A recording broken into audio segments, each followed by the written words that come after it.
እንሂድ። እግዚአብሔር ይፈቅድልናል። እግዚአብሔር የማይፈልገው አቋራጭ መንገድ ነው።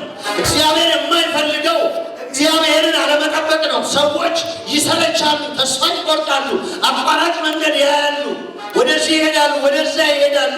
እግዚአብሔርን የሚጠብቅ ግን አብርሃም ይስሐቅን እንዳገኘ ራዳፋና ሲያፕራጃዲያ ሮማ ባና ሶፓፓ ኪላቲፋ ቦራሳ ሲፈረድላችሁ አያለሁ፣ ሲፈረድላችሁ አያለሁ። የእግዚአብሔር መንፈስ ይፈርድላችኋል። እግዚአብሔር በሆናችሁ ያለውን ነገር አይቶታል። እግዚአብሔር አንቺን ማጥቷል። እግዚአብሔር አንቺን ጥያቄ አይቷል።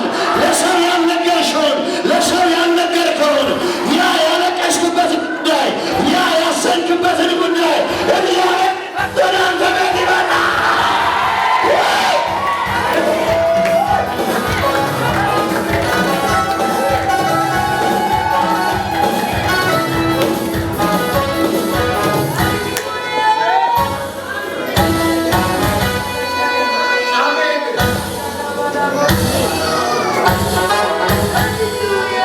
የዚህ ምድር ነገር ሁሉም አንድ ቀን ያልፋል፣ ተጠቅልሎ ያልፋል። እኛ ስንጸልይ ኢየሱስ እንደሚመጣ እያሰብን እንጸልይ። እግዚአብሔር ይፈርድልናል። ስለ ከተማችሁ እግዚአብሔር ይፈርዳል። ስለ ኢትዮጵያ እግዚአብሔር ይፈርዳል። ስለ ተጨቆኑ ሰዎች እግዚአብሔር ይፈርዳል። ስለ ፈሰሰው